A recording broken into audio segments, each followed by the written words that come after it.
This morning, revealing insight from the special prosecutor who decided not to take Ken Paxton to trial. After 9 years now, any regrets about this case? I've got a bunch of regrets about this case. Special Prosecutor Brian Weiss there defends the deal he made, telling us that Paxton never faced the possibility of prison. This week, a famously conservative court decides whether Senate Bill 4 is constitutional. The author of the legislation, Republican State Rep David Spiller, on why justices have so many questions. The Texas Medical Board tries to do what state lawmakers did not, set guidelines on when Texas doctors can perform abortions. Democratic State Rep Nicole Collier on why that meeting left more questions than answers. And why is Donald Trump so far behind in fundraising? Even in Texas, Trump lags considerably from where he was just 4 years ago. Inside Texas Politics with Jason Whiteley starts now. And good morning. We appreciate you joining us this Easter Sunday. Let's start with the top political headlines happening across our state. Donald Trump is leading in the polls, but Texans just are not donating to his campaign like they did 4 years ago. Trump's campaign has raised $8.8 million from Texans so far this year, but he had more than $19 million from Texans at this point in 2020. The Dallas Morning News reporting this. It's not for a lack of trying, the paper noted. Trump did kick off his re-election campaign last summer in Waco, and he has visited Texas a dozen times since leaving office. Senator Ted Cruz is now one step closer to getting police escorts through commercial airports. Cruz proposed it last month, 3 years after getting criticized for leaving Texas during that ice storm and power outages. Cruz wants police escorts through public airports for elected officials who have been threatened. The proposal passed its first hurdle, unanimously approved by a Senate committee. And Congressman Troy Nehls from outside Houston is under investigation by the House Ethics Committee. The committee did not reveal why. Nehls is a Republican from Fort Bend County. He said the committee is looking at his campaign finances, but he denied any wrongdoing. The committee says it got the tip in December, but says it needs more time to investigate. A decision is due by May 10th. Prison was never a real possibility for Ken Paxton. That's what the special prosecutor in Paxton's criminal case told us. They agreed to a deal that dropped all the criminal charges just weeks before Paxton was to go to trial. But why settle? Special prosecutor Brian Weiss took our call and our questions from his Houston office. Brian, thanks for joining us here. This case was just weeks away from going to trial. A lot of people wondering, why settle it at the last minute? First of all, most folks don't realize that the lion's share of all criminal cases that are ever filed ever see the inside of a courtroom in front of a jury. It is not at all uncommon for cases to settle 3 weeks before trial, 3 days before trial, 3 hours with the jury in the hallway before trial. So the timing wasn't all that unusual when you look at it through the prism of the criminal justice system that I've seen every day for the last 45 years. Was prison ever a likelihood if this case went to trial? That's a great question because I have seen the so-called legal experts in my town. And remember what Mark Twain said about experts. They're just some guy from out of town. And they were like, this is a farce of a mockery and outrage because he should be in prison. He should be at the wind unit, chopping rocks. And look, the answer to your question is 2 words. Absolutely never. I never envisioned any scenario, any universe in which, by which, through which, that a judge or jury put Ken Paxton in prison based on either the third-degree felony, failing to register as an investment advisor rep, or for that matter, the first-degree felony securities fraud cases. Lay out the terms of the deal. What did you agree to? In exchange for dismissing the third-degree felony of failing to register as an investment advisor rep, and ultimately, the 2 first-degree felonies, Mr. Paxton is on a pretrial intervention agreement, a contract, not between Mr. Paxton and the judge like your typical probation or deferrees, but between Brian Weiss and Judge Silverman. And within that 18-month time frame, he has got to, in this order, make restitution to the victims in an amount of, I believe, $271,000. He's got to perform 100 hours of community service, which is important because that's what every defendant does. at a facility that we determine in Collin County, likely a food pantry or soup kitchen, that he takes 15 hours of continuing legal education and ethics, which is 5 times more than we have to take as lawyers, at a course sponsored by the state bar. Why does that matter? Because Mr. Paxton has made it clear that he does not want any of his assistants to attend or teach at state bar CLE functions. That matter to me. He also has to report to Judge Silverman and I via Zoom every 60 days. So he is going to have to do not just what everybody in his situation would, but more so because of the unique facts and circumstances of these cases, Jason. Brian, I was told the actual agreement itself is not being made public in this case. Why is that? It's a high-profile case. Well, it's because of what the law in Texas is. It's because the Austin Court of Appeals has held that pretrial intervention agreements, because they are not filed with the clerk of the court, are not public records subject to a request for production under the Texas Public Information Act. That's why. Now, as a practical matter, I have been able, with the consent of Mr. Paxton's defense team, to be able to talk about the primary considerations that animate this pretrial intervention agreement, because that was important. After 9 years now, any regrets about this case? I've got a bunch of regrets about this case. There were a number of tactical decisions that I would certainly do differently that I'm not going to get into. But this was about public service. Like I said, Jason, I had only handled 2 other special prosecutions prior to this with incredible results. This to me was an opportunity to give back to the people of the state of Texas, all 28 million of them, most of whom now hate me. But what I've learned about being a prosecutor, again, is what they teach young prosecutors the first day on the job, which is being a prosecutor is about doing the right thing for the right reason at the right time without regard to the consequences, and being able to tune out the haters, the naysayers, the second guessers, and the internet trolls. I can look at myself in the mirror and know that I fully and fairly, without passion or prejudice, discharge that oath to the people of Texas, to Mr. Paxton, and perhaps most important of all, to the victims in these cases. Brian, good to see you again. Thank you. Great to see you, Jason. Always a pleasure. All right, let's bring in the roundtable to talk about the politics of this. Bud Kennedy is a columnist at the Fort Worth Star-Telegram. Eleanor Dearman with us this week. She's a state government reporter in Austin for the Fort Worth Star-Telegram. And of course, I am Mitra, the managing editor at the Texas Tribune in Austin, is with us. Bud, let's start with you here. Paxton was acquitted in his impeachment trial. These charges were dropped. Do people have Paxton all wrong? Well, you know, this was never going to be a prison case, like he said, but they were convinced that there was one case that might be something that the jury would be convinced to convict him on. It wasn't going to be a prison, it was going to be a settlement. Originally, Jason, I think the original settlement offer was step down as Attorney General and we'll drop the charges. Obviously, that didn't happen. This is how you bury a case. You keep it in the courts until one of the victims has passed away, one of the witnesses have changed their story, and one of the prosecutors, the best trial prosecutor, wants off the case. This is how you delay it. And Eleanor, how big of a surprise was this for you? It was certainly big for me that a settlement was reached. Yeah, I saw that the settlement was reached. I know that was like breaking news. I think I recalled seeing it one evening, and I was surprised by it, and I think there'll be lasting political implications, or really what I'm going to be following next in terms of what is next for Paxton and his political future, and how does this impact the primary runoffs and the general election. And Ian, what are those lasting political implications Eleanor was talking about?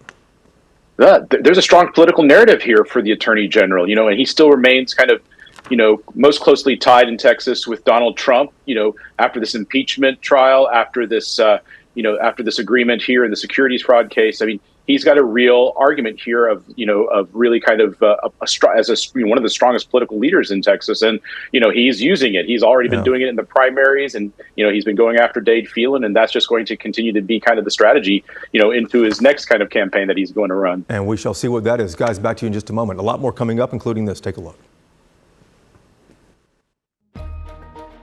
When we come back here this morning, does Texas's SB4 step on the rights of asylum seekers? And should Mexico take migrants that Texas expels? Questions we have for the bill's author, State Rep David Spiller, before this week's court case. And Democratic State Rep Nicole Collier on why the Texas Medical Board failed to clarify a central question that women want answered. Inside Texas Politics, back in a moment. Welcome back to Inside Texas Politics. Wednesday morning, 3 judges in New Orleans will decide whether SB4 is constitutional. This is the on-again, off-again law that lets state and local police arrest undocumented immigrants and state magistrates send them back to Mexico. State Rep David Spiller wrote the House version of this bill. He is a Republican from Jacksboro and closely watching what happens next here. Representative, good to see you again. The Fifth Circuit is famously conservative. That's why Texas likes going to the Fifth Circuit, but we're also in the Fifth Circuit.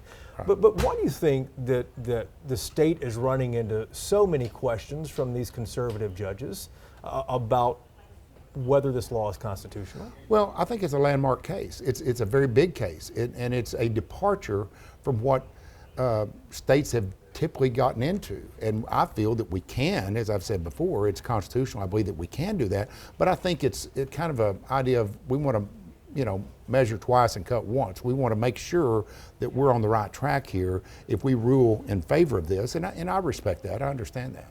Critics say that SB4, one thing it does is it ignores the rights of migrants seeking political asylum. They don't have to enter through a port of entry, as you know, but if they seek political asylum, that SB4 doesn't allow for that. If you see someone coming across, that Texas wouldn't consider political asylum. We don't have asylum courts. Well, we're not saying that SB4 doesn't allow for it. We're saying that SB4 doesn't allow the defense of, oh, now I'm here, now I've been arrested, now I want to claim asylum. It doesn't work that way. If people want to claim asylum, they can do so.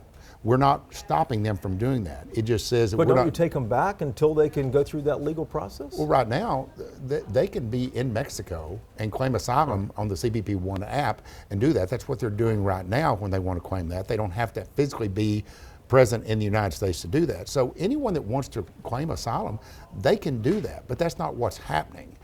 We have people coming across at other places other than a port of entry, and they're coming in mass. And you've seen the video even last week of what's going on, what happened in El Paso, and more we're getting more violence, more force, and the problem is we're having more dangerous people coming across, documented terrorists and other people that we don't know. The way the law is written is if a police officer picks up somebody and a magistrate decides that they're not here lawfully, the state magistrate can send someone back to Mexico. Mexico doesn't want to accept these people. It's already said that. Well, I really don't. Quite frankly, I don't really care what Mexico says or what they think. But we can't force someone across the border there. I mean, we're trying to do the same thing here, keep people coming across, right? Well, I think we can do whatever we need to do, and I think that we will do whatever we need to do. So, but Mexico, that's somewhat disingenuous. That's a kind term to use it, for them to say, hey, wait a minute, we let all these people in from over 100 different countries at some other port or some other place in Mexico. Mexico had full knowledge of what's going on. They've acquiesced in this. They participated in this. They've allowed these people to come through their country knowing full well exactly what their intention is. They've allowed that to happen, allowed them to be processed, allowed them to get across the border into our state. For them to now come back and say, well, we don't want to accept them. That's crazy. I don't agree with that. And I don't know what President Biden would do. I know what President Trump would do. He'd say, well, we're not asking permission here. We're sending them back, period, end of story. I also would say this. Yeah. Just because the president of Mexico or someone in interior Mexico says we're not going to do it, doesn't mean it's not going to happen. Governor Abbott has existing MOUs, memorandums of understanding, with the 4 states that border Texas. The Mexican states that yes, border Texas. And we have a very good working relationship with them. They've cooperated with us. We have no reason to believe that they won't continue to cooperate with us in that respect. And so he has every legal right to do that. If those need to be tweaked or modified in some respect, I have full faith and confidence that Governor Abbott will do that. Representative, thank you for the time. I appreciate it. Thank you for having me. Texas women and Texas doctors have long sought now better explanations on what constitutes an emergency abortion here in this state. The Texas Medical Board finally discussed it last week. State Rep Nicole Collier, a Democrat from Fort Worth, is on the Public Health Committee in the Texas House. Representative, welcome back to the program. Many women say they expected a lot more from the Texas Medical Board. How much clarity did they really provide? Well, thank you for having me. I don't think that it's as much as people were expecting. This is a regulatory agency. Every single member of this board was appointed by Governor Abbott. They could have provided more clarity because they've done that in the past. But they didn't really set out, they just piecemealed some regulations or laws that were already in place, and they put them together to provide a framework of how they will address any complaints that are filed against a physician that are filed with this entity, the Texas Medical Board. They have something in place, a proposal in place. The public has 30 days to comment on it, and then they'll make the final rule on how they're going to address the medical exceptions to abortion. Do you think this final rule in place is really going to change things? Do you think doctors are going to say, hey, this is enough cover for me in the law to actually perform an abortion because a woman's life is on the line here? Women have been traveling out of state for these types of situations. Is anything going to change now? Unfortunately, I don't think that we could put this on the Texas Medical Board to make changes. This is something that the legislature, is obligated to do and should do. I don't believe that the legislature should be making laws over a woman's right to choose, the freedom to choose. There's no one answer for physicians. We're not going to be able to answer every single scenario. So I think that we need to look at the legislature and not so much as putting more pressure on the Texas Medical Board to give us these answers. But the physicians, they need to participate in the process. The public, participate in the process. Let them know where you stand on this issue, and then even give them suggestions on how they could improve this rule so that it's more meaningful for those that are under its jurisdiction. Yeah, indeed. So a lot to come, Representative. We appreciate the time. Thank you. Thank you. Religion is playing an odd role in the presidential election this year. One of our topics next on Reporters Roundtable. Time now for Reporters Roundtable to put the headlines in perspective. Bud, Eleanor, and Ian back with us this week. Ian, let's start with you on this one. A few weeks ago, we saw President Trump selling high-top gold sneakers. Most recently, he's selling this Bible for $59.99 per book. Religion's playing an odd role in the presidential election year this year. Gosh, yeah, you don't think about the $60 Bibles being on sale as part of the campaign, but that's where we're at. What's also interesting about this too, when you're looking at religion too, is the Pew Research Center did a poll earlier this year about kind of how U.S. adults see the presidential candidates and how religious they are. 4% saw Trump as very religious. 13% saw Biden as very religious. I mean, it's interesting that those things are going on, but yet, it's going to be something that continues the campaign is the appeal to religious voters, to Christians, make up most of the voting. So it's going to be interesting as this goes on, how the appeals work. And I guess the question, Eleanor, is whether, this is going to sway any independents to go either way. Trump obviously is trying to get them. Will this sway anyone? Well, I am actually looking at the same poll that Ian referenced. They found that most U.S. adults thought it was important to have a president who lived a moral and ethical life, and that that president have strong religious beliefs. So I think we'll certainly continue to see, both nominees making this appeal to their supporters and their base in this way. As Ian said, but it is unusual. Jason, what's important still to religious conservatives, they want a president who will end abortion or at least preserve the current restrictions. They want a president who will appoint conservative judges who will impose traditional values in America. They still think that Donald Trump is that president, even though he might not fit everything in that book he sells. Ian, let's switch gears here and talk about anti-Semitism and the Republican Party of Texas. We know what happened in Fort Worth. You guys broke the story. Robert Downen, I believe, broke the story about the neo-Nazi podcaster Nick Fuentes. Then last week, Governor Abbott told colleges to crack down specifically on anti-Semitic rhetoric by student groups. What's going on here? Look, this is all happening as well as with the continuing war between Israel and Hamas, and as many in the Democratic Party are starting to kind of discuss, calls for a ceasefire. Greg Abbott, other Republicans are really trying to show a united front in support of Israel.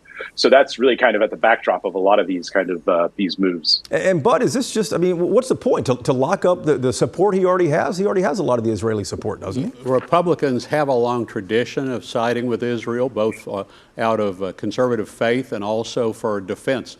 But there's a splinter group now in the Republican Party that says that too much foreign aid goes to Israel and goes to wars, and that frankly is upset with the way that the current conflict's being handled. There are people within the Republican Party who don't think much of Israel anymore. Greg Abbott is sticking with the Republican tradition. And we shall see how that changes. Eleanor, we talked earlier in the program about what happens Wednesday, Senate Bill 4 in the Fifth Circuit Court of Appeals in New Orleans. What will you be watching for?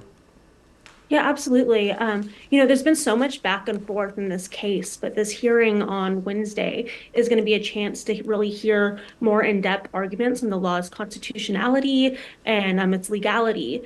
And so, in the immediate, I'm going to be looking to see what the court does in terms of allowing the law to go into effect or not. You may be able to get some cues in terms of the questions from the justices that we're seeing. And then, depending on what the court decides, if it does go into effect, I'll certainly be watching to see, how it is implemented and how, it's enforced day to day. And that's Wednesday morning, 9 a.m. in New Orleans. I believe each side gets a half hour from what I was reading on the court's website to present their cases. But we've talked a lot on the program about how this is likely going to end up in the Supreme Court. Like Spiller said, it's a landmark case. So, guys, thanks so much. Eleanor, glad to have you this week. We appreciate it. Thanks for watching as well. We're back next Sunday to take you inside Texas politics. Hope to see you then. Until then, have a great Easter. Take care.